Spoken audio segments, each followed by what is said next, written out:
Check. Check 1, 2.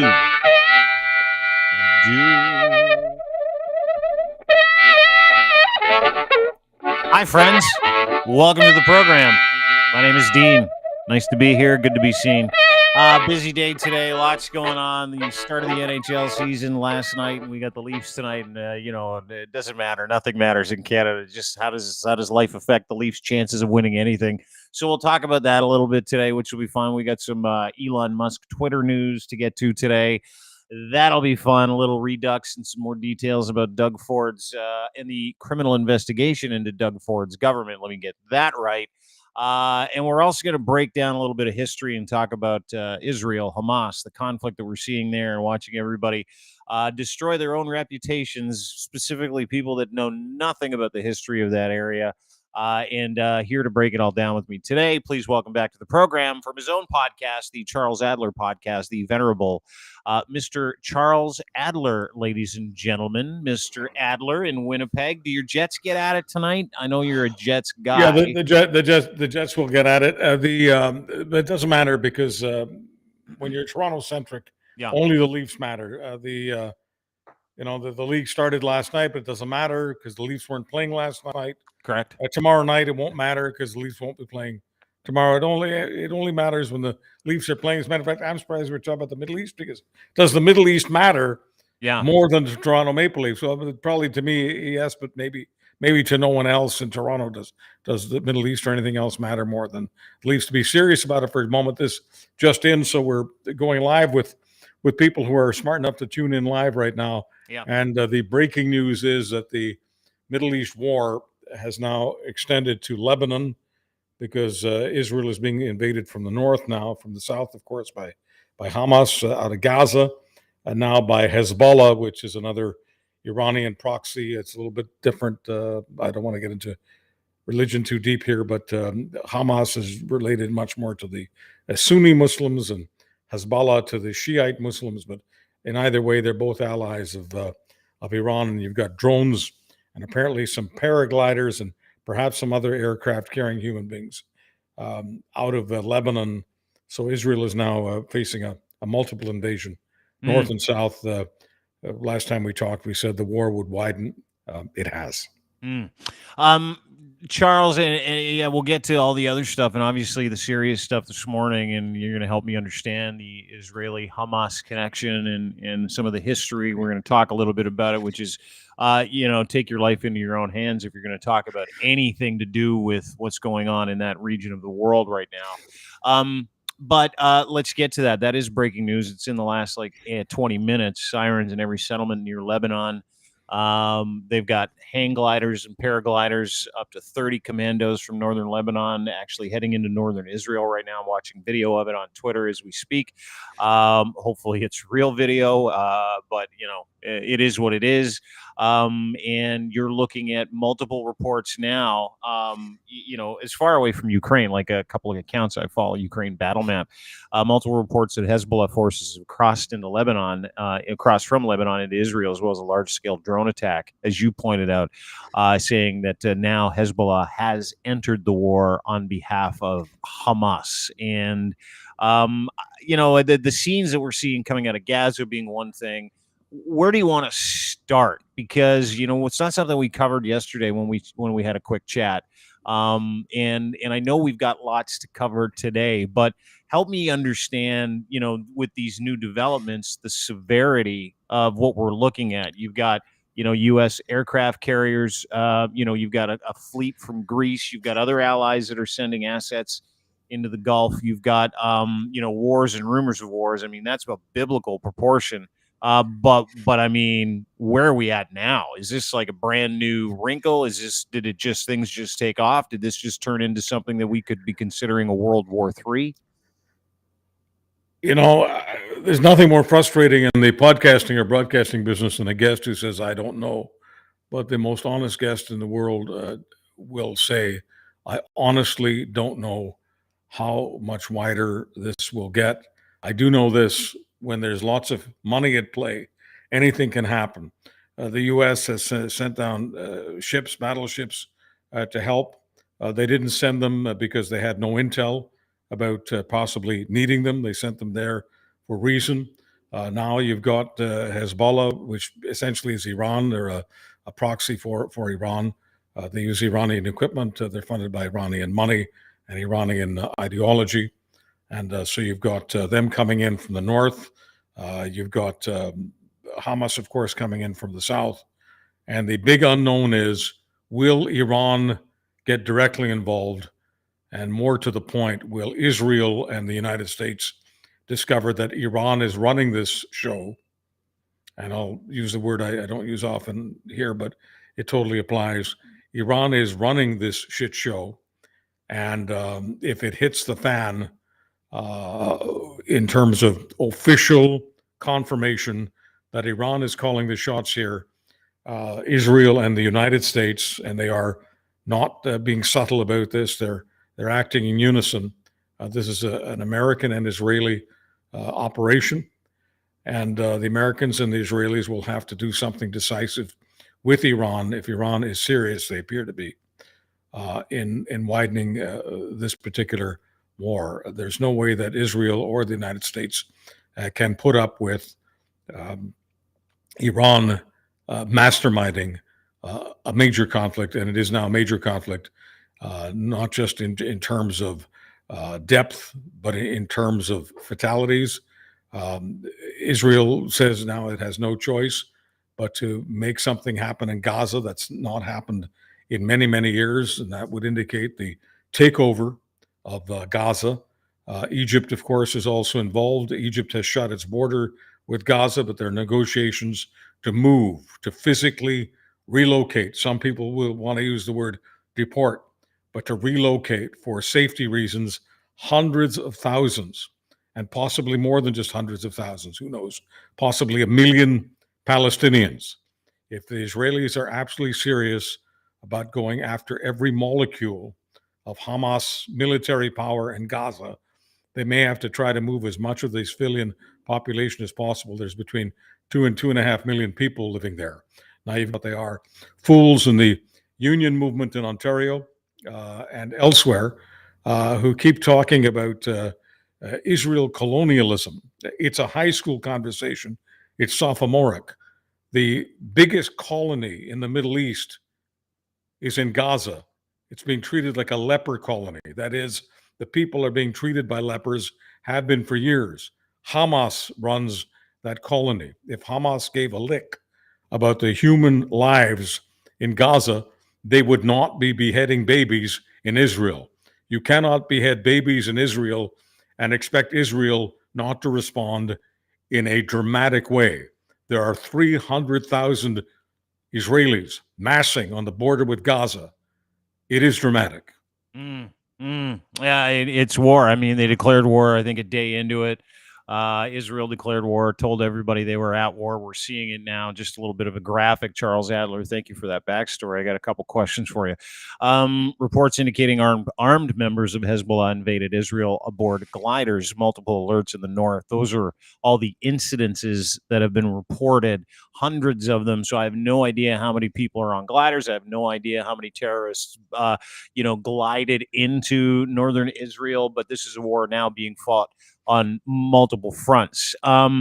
Explain the connection between Iran and Israel, if you can. There was some backstory there that I didn't have when it came to the Muslim Brotherhood, when it came to what Hezbollah and Hamas are, and really separating Hamas from the Palestinian people, like the people that are actually in Gaza. You talked about the extreme human need on both sides, but I mean, we're looking at innocent civilians, no matter who you talk to, being raised by legitimate, religious extremism and of the worst kind. And that's really what we saw. But explain what Hamas is to that region, because a lot of people think they represent the Palestinian people, and they do not. They are a terrorist organization, correct? I mean, the problem the Palestinian people have is that nobody effectively represents them in the way that we think of representation. We think when someone represents us, they're looking after our best interests. But the way it works with guerrilla organizations, terrorist organizations, human beings are just props. So it's not about representing their best interests. It's about using them as political props, using them as human shields. So Hamas will aim rocket fire at Israel and then hide among the civilian population, hoping that Israel will somehow resist the idea of murdering the civilian population in order to get at the murderers. And I'm using the word murder in a very, very surgical way here. Murdering the civilian population is how Hamas describes it. So you've got murderers who are murdering Israelis, and then when the Israelis fight back to try to get at at Hamas, Hamas accuses Israel of murder. And the reason I mention all of this is because whether it's certain CUPE members in Ontario or elsewhere, this is how it's always portrayed. There's this moral equivalence. No difference between Israel and Hamas, despite the fact that the Israeli defense forces are defending themselves, because the premise is Israel has a right to exist. Mm-hmm. And Hamas does not believe in Israel's right to exist. You can easily do a Google search on Hamas rhetoric. Hamas doesn't want peace with Israel. Hamas doesn't want a two-nation state. Hamas wants they want to hunt down Jewish people. They've said that for years. They want a one-nation state. And if Hamas stopped being anti-Semitic, if Hamas stopped effectively being an organization for Jew hatred, they would not get any support from Iran, because that's the number one thing that Iran requires for them to want to support you, for them to want to give you money and weapons. You have got to engage in Jew hatred. Iran is the center of Jew hatred, of anti-Semitism in the world. It has been for a number of years.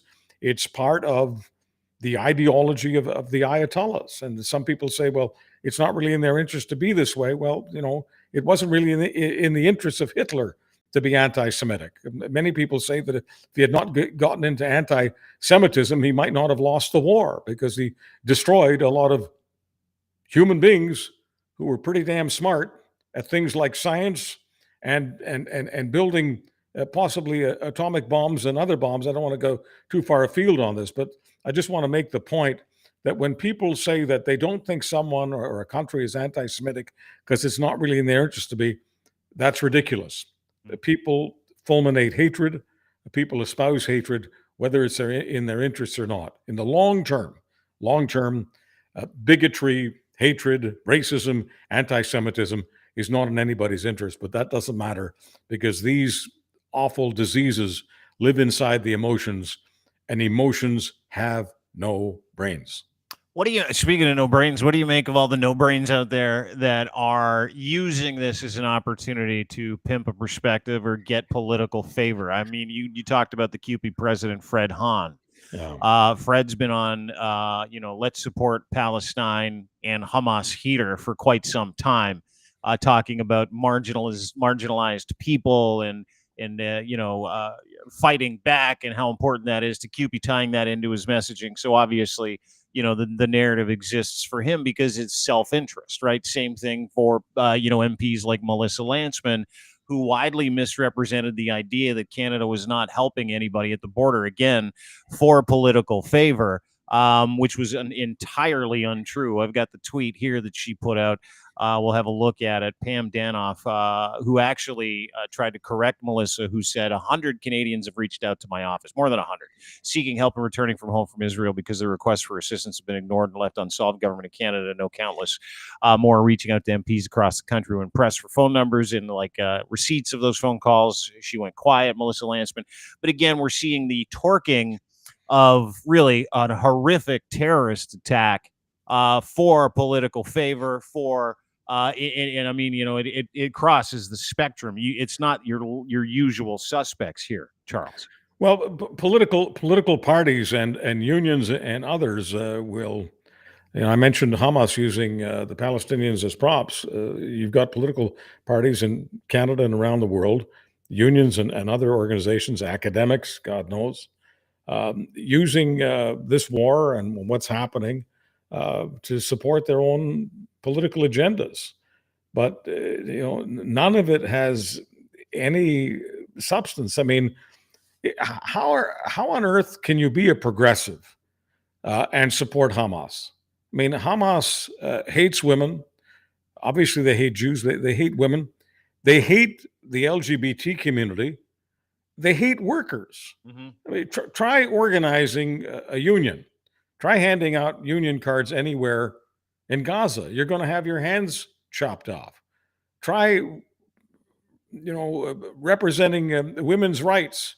I mean, I could talk about how women don't have the right to vote in Gaza, but the truth is, nobody has the right to vote in Gaza. But try having the rights that women have in the Western world. Try to have those rights in Gaza. Not going to happen. You want to talk about same-sex marriage, equal marriage in Gaza? You'll have your tongue ripped out. I mean, take my word for it, Dean. People who have no compunction about blowing people up at concerts in Negev, which happened. 260 young Israelis were killed, and some weren't Israelis. They were tourists from different parts of the world. We now have where the 2 Canadians are dead and one is presumed dead. So, people have no compunctions about ripping the heads of babies off and beheading other people like their parents. Also have no compunctions about doing the same sorts of things in Gaza. A terror organization has 2.5 million people hostage. And you've got these idiots, progressives and others, talking about this is the choice of Palestinians. What?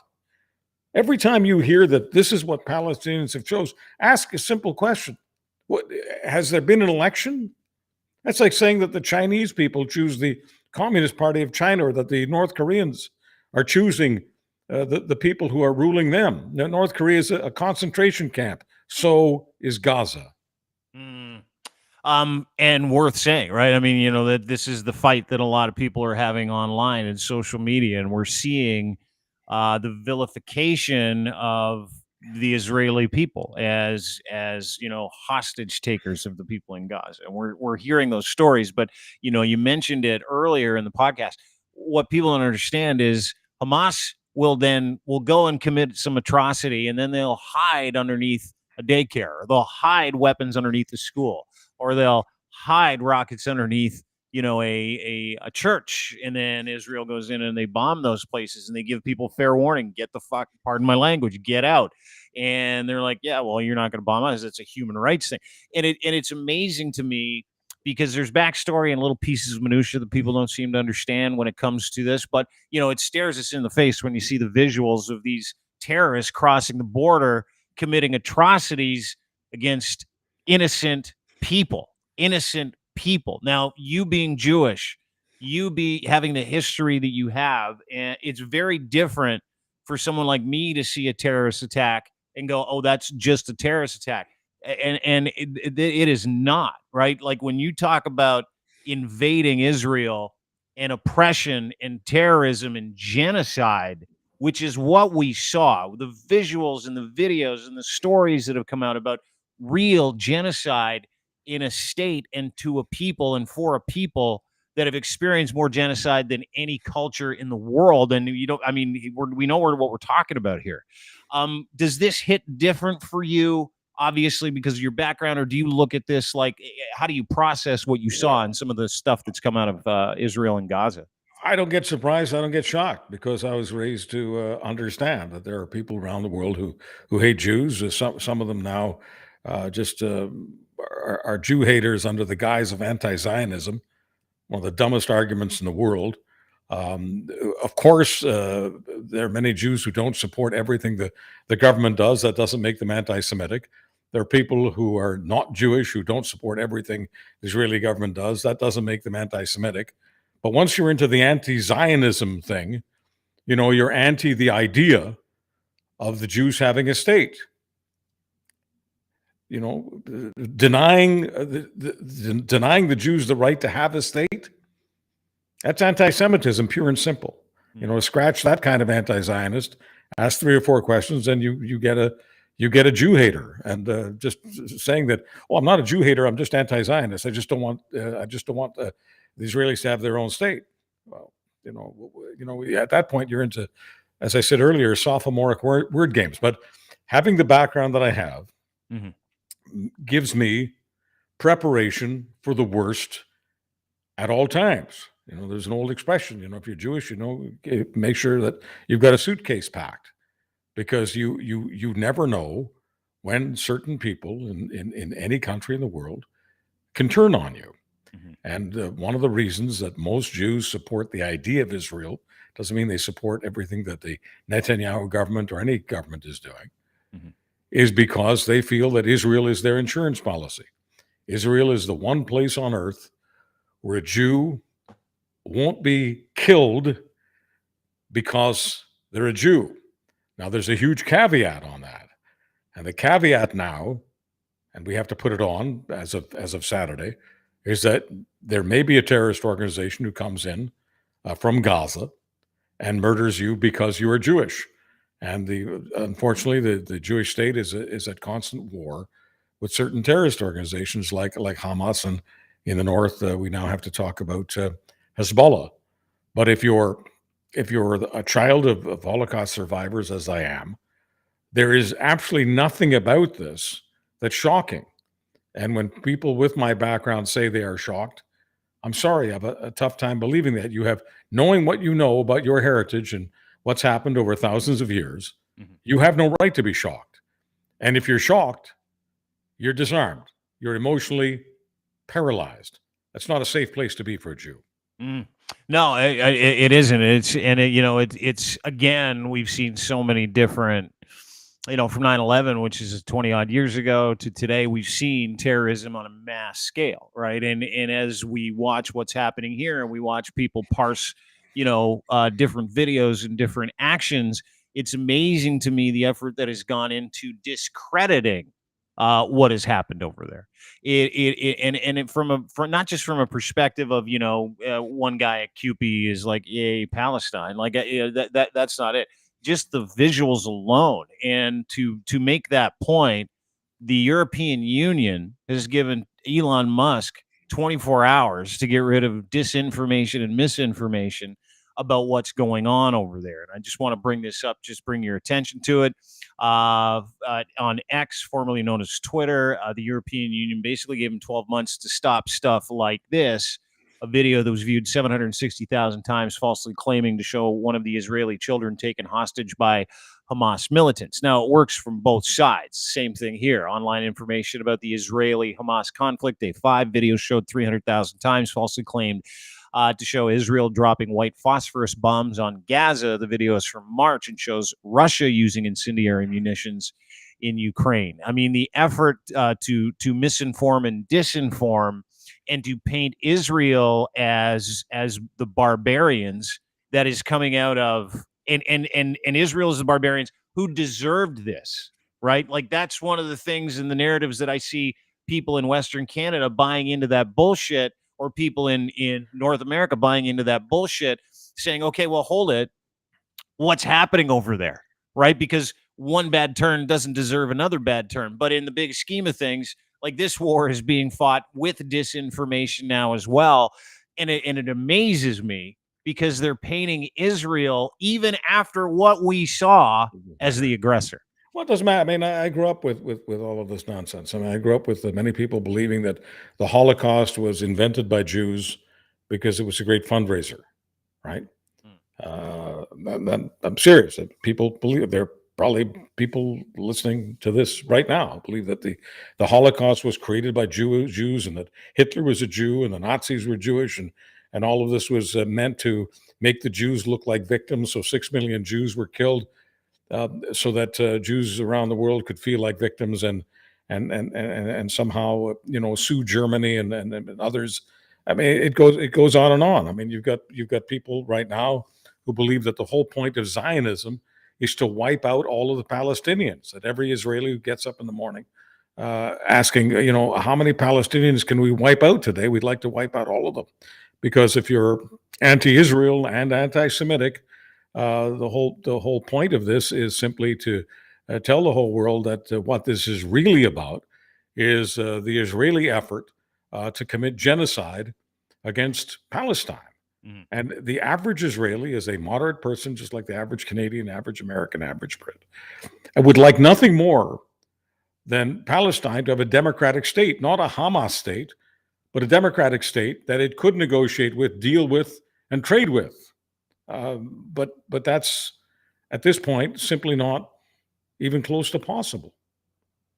And it's not possible because of a variety of different, factors. One of which is, religious extremism, and I'm gonna go back to that a little bit. Like, I don't think people get how much Iran hates Israel. I don't think people get how much that area of the world hates Israel. And they hate Israel for a variety of reasons, right?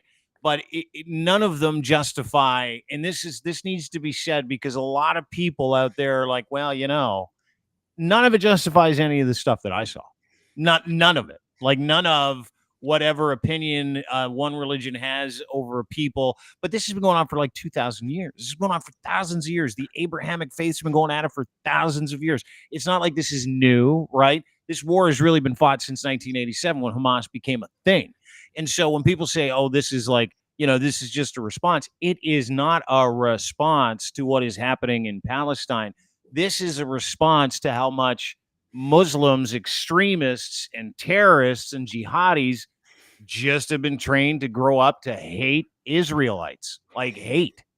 Yeah, I mean, this is, I don't mean to bore people here, but yeah, this has been going on for thousands of years. This is just the latest chapter. Naturally, it has to be dealt with. It has to be dealt with in all sorts of ways. By the way, interesting thing about hate. Israelis are taught not to hate people, even when they're Hamas. And the best example of that is a number of Hamas people who went into Israel, and people can call them militants if they like, or fighters. I mean, I just think of them as terrorists, but they're people, right? Mm-hmm. And a number of Hamas people who were injured in the recent operation against Israel. So yes, they got shot by Israeli soldiers, and they weren't all killed. 1,500 were killed, but they weren't all killed. A number of those who are wounded are now given the best treatment in the world in Israeli hospitals. And any doctor, whether it's a Jewish doctor, Palestinian doctor in the hospitals of Israel, have many of both. Yes, Palestinians living in Israel are doctors and lawyers and scientists and business people. Palestinians have rights inside the state of Israel, all the same rights that Israelis have. The only right they don't have is they don't have the right to serve in the military, because the ethic in Israel is that you do not ask Muslims to kill other Muslims. So you don't have Palestinians in the military. Now, you have today doctors and nurses, medical teams in hospitals in Israel treating Hamas people. I don't know what happens to them after they get treated. I don't know where they end up. Presumably, they'll end up in prison. But the point is they'll stay alive. It's not something that would happen in Gaza. Well, that's a great point.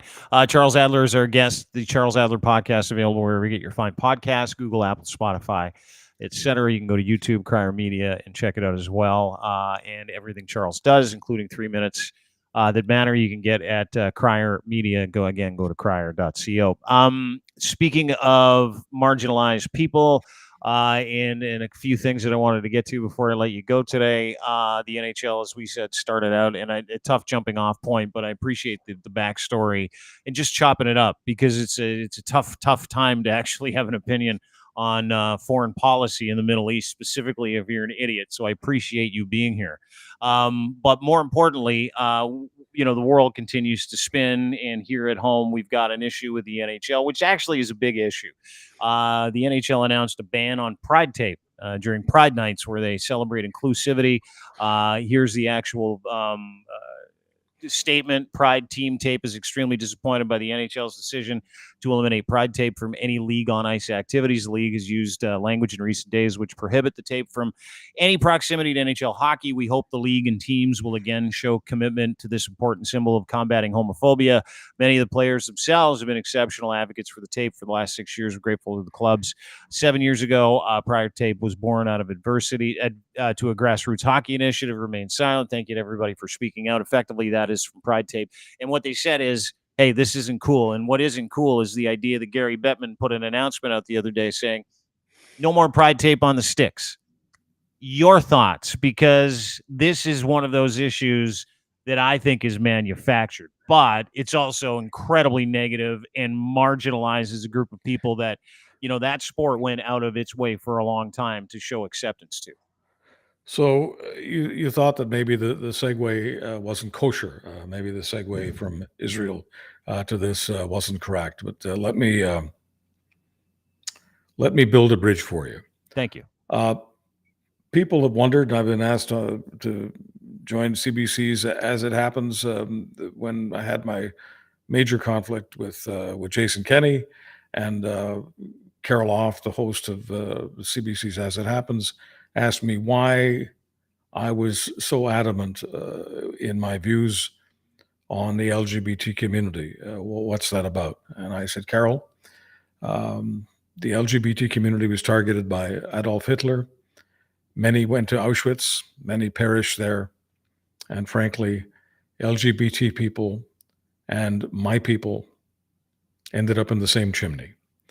And it's something that I've taken seriously ever since I was a child. And I heard of the various peoples outside of the Jewish people. Of course, there were Jewish LGBT people as well, but it was, mainly Jews, what we now call intellectually disabled people, and intellectually challenged people, gypsies, who are now known as Roma people, and LGBT. There were also political prisoners and some others, but those are the major groups that were targeted by Hitler and faced extermination. So I, from the point of view of my own history, feel that I've always had a kinship with LGBT people, and I've supported LGBT rights, all of them, including, of course, what we now call equal marriage or same-sex marriage. The business about the Pride tape is absolutely disgusting. You've got people, whether they're operating NHL teams, playing on NHL teams, and naturally the fans, many of whom are LGBT, who have not hurt anybody. No child has been injured. Nobody has been injured, but I guess the homophobic egos of some NHL owners have imposed their will on Gary Bettman, and Gary Bettman is their butler. Gary Bettman does room service for NHL owners. Some of them aren't comfortable with Pride Night and with Pride Tape, and so Gary Bettman has now decided to act unilaterally. There's no sense that the NHL Players Association supports this. Many players, including Connor McDavid and others, want to continue to do events on Pride nights, including putting Pride tape on their sticks. And it's just, it's the kind of thing that makes me want to put Gary Bettman and some of those homophobic owners in the penalty box. There's just no reason for this.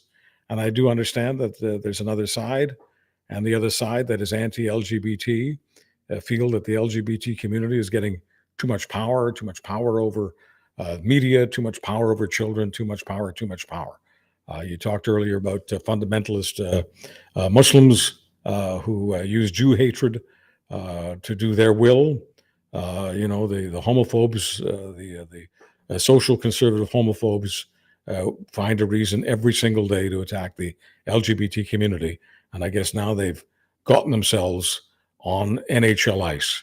I would like to drive the Zamboni over that ice and clean it up if I could. You're not alone. I'm amazed actually at this decision, for a couple of reasons. And one of the reasons I'm amazed at it is that it's such a popular promotion, right? It drives revenue. It's a happy feeling that you get when you show up to an inclusive event. I've been to a couple of Pride nights, NHL Pride nights, where you just show up and it's Pride night. And it's this incredibly happy event, right? Where you've got a bunch of people sitting around, everybody is, accepting, and you've got obviously people in the audience that aren't. But I'm amazed that some people think you called it the other side. I'm amazed there's another side here.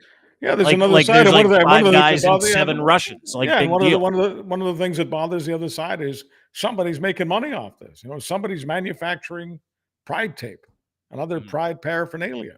They're not making money on it. The owners of the various hockey clubs, maybe if some of them who are adamant about this, if some of them had a piece of the action, they might change their minds. But it's a serious issue. I realize that not everyone takes this stuff seriously. I take equality seriously. You want to, and I've said before, I used to say it on my shows, if you want to hate on LGBT people, hate on me, think of me as LGBT. You want to hate on Muslims, think of me as a Muslim. You want to hate on women, think of me as a woman. Name it. Name your favorite enemy. I go ahead, bigots. Fill your boots. And one of the reasons I say that is because people who listen to a show tend to, whether or not they accept all of the ideas, all of the opinions, I don't expect everyone to agree with me on everything. I understand that. But once you develop a following for someone and relate to them as your friend, I relate to, listening to podcasts or broadcasts in cars, and whoever I'm listening to, they're riding shotgun with me, and I think of them as my friend. It's one of the reasons I fell in love with sports play-by-play, especially baseball, hockey, and football play-by-play. Those guys who were calling the games, they were my friends along, those lonesome highways that I was traveling to do my business.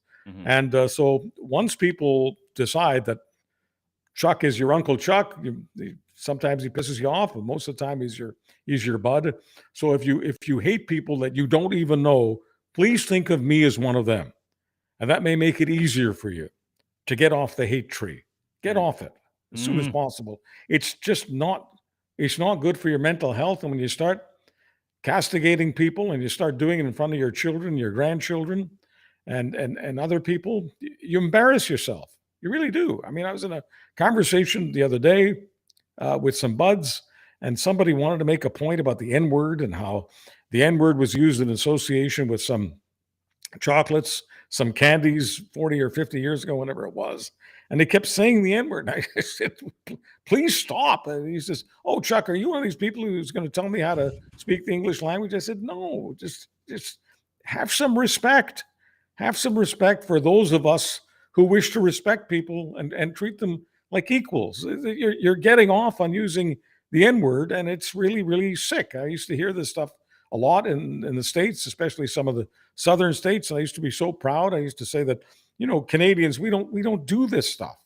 And so just please stop it out of respect. Whether you understand or not, if you want to respect the people at this table, none of whom want to speak up, I'll be happy to speak for them, I guess, because I'm kind of used to that. Just stop it.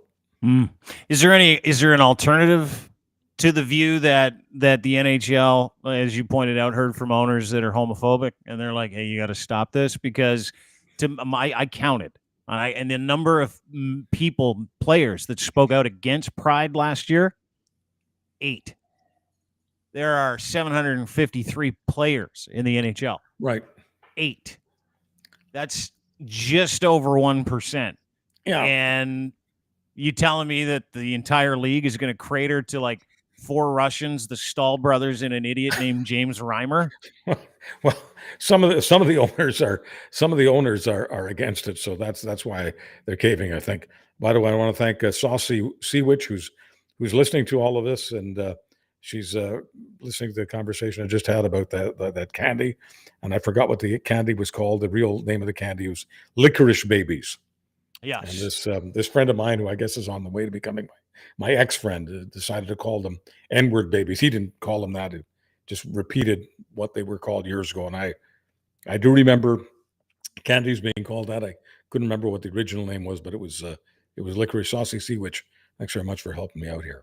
Yeah, I remember those. I knew exactly what you were talking about, the little licorices that you used to get, and the name that I grew up with those, which is so fucking offensive. Parts of language, it's so highly offensive. To your point, there are people out there that feel like they need to keep those fences for the things. Oh, they want to use that word all the time, and then they keep saying, "Hey, I'm not meaning anything. I'm not referring to. I'm just using people. The word. I'm just talking about candy here. I mean, I remember detailing my car in Florida.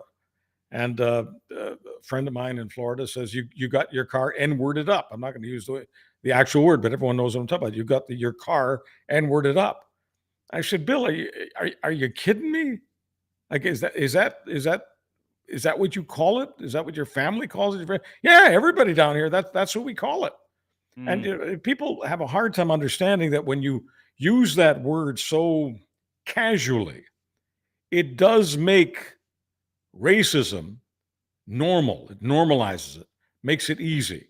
So for those people who think that, we're the language cops, we don't want people to use certain words because we're control freaks. No, it's not about being a control freak. It's about having some respect for the people who are targeted, whether you like it or not, targeted by that kind of language. Isn't that just pure stupidity and selfishness, right? Like the idea that somebody has the ability to make someone else's journey in life way worse just because they're allowed to say certain things or have the ability to say certain things? I think that some people grow up with this notion, whether they call it supremacy or not, they grow up with this notion that they are supreme and that people who don't look like them, who don't worship like them, who don't believe what they do are lesser.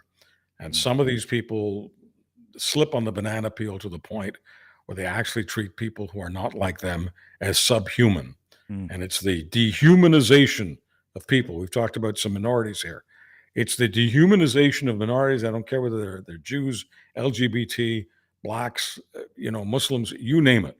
The dehumanization of people who are not like you leads to really, really tough consequences. And because we don't want to be like all those other countries with all those horrible consequences, we don't want to be Gaza.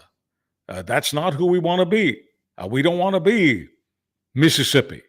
We want to be Canada. And these days, especially because of social media, the internet, hatred does not know any borders.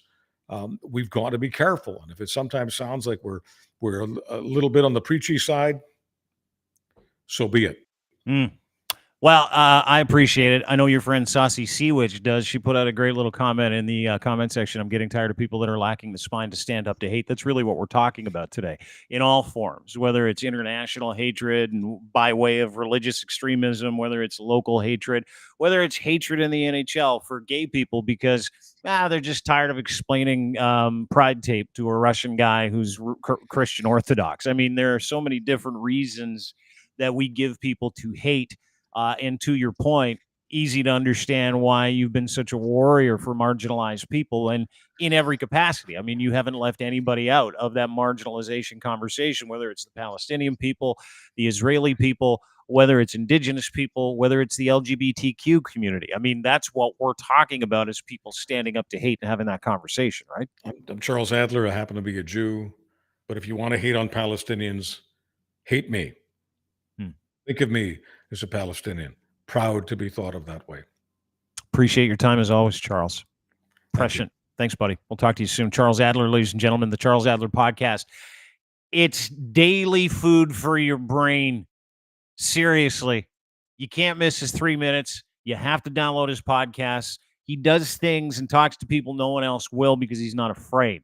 And he's on the right human track. That is where he lives. And I would highly encourage you to go download his podcast anywhere you get your fine podcasts today. I want to thank everybody for taking some time with us today, especially. It's a busy one.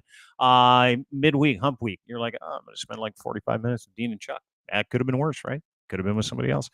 Anybody else. We're pretty good people. However, Charles is the best of us, so go download his podcast. Thanks to our friends and partners, specifically at Gitch, Gitch, branded underwear, boxer briefs, pouch in the front, super breathable. They move with you, for you. Never had fabric like this. Very stretchable. And the pouch in the front's big because they're made by Canadians for Canadians. Go to edsfineimports.com to order yours today.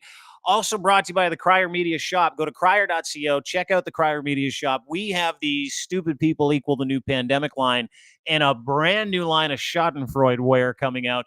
And every time you buy something, you support us and the work that we do. So please go to crier.co and pick up a nice little Crier Media water bottle. And you can send that to you. It's a thermal water bottle. Keeps everything hot or cold. Doesn't matter what you got. And we've got T-shirts and hats. T-shirts like $20. You can get the Stupid People Equal the New Pandemic T-shirt. We've got hats. We've got Dean Blundell Show gear. So go to crier.co and shop today because your shopping and us clothing you helps us stay in business. And we appreciate yours. So thank you. Also brought to you by our friends at Can-Torque, makers of the finest torque tools and industrial torque wrenches on the planet. They do it for heavy machinery around the world, oil refineries in Saudi Arabia, stuff in Dubai, You have forestry here in Canada. If you have a bolting solution, you need a torque wrench that they just don't make, or you need a custom solution, only one place you need to go. If you're Canadian, cantorque.com, little company out of Edmonton, Alberta, Canada. The little company that competes on a massive scale with industrial torque manufacturers and torque tools, torque wrenches. So make sure you go there today. Go to cantorque.com. Ask for Colin. He's a good dude. Have a great day, everybody. Appreciate you spending some time with us. We'll see you tomorrow. Bye.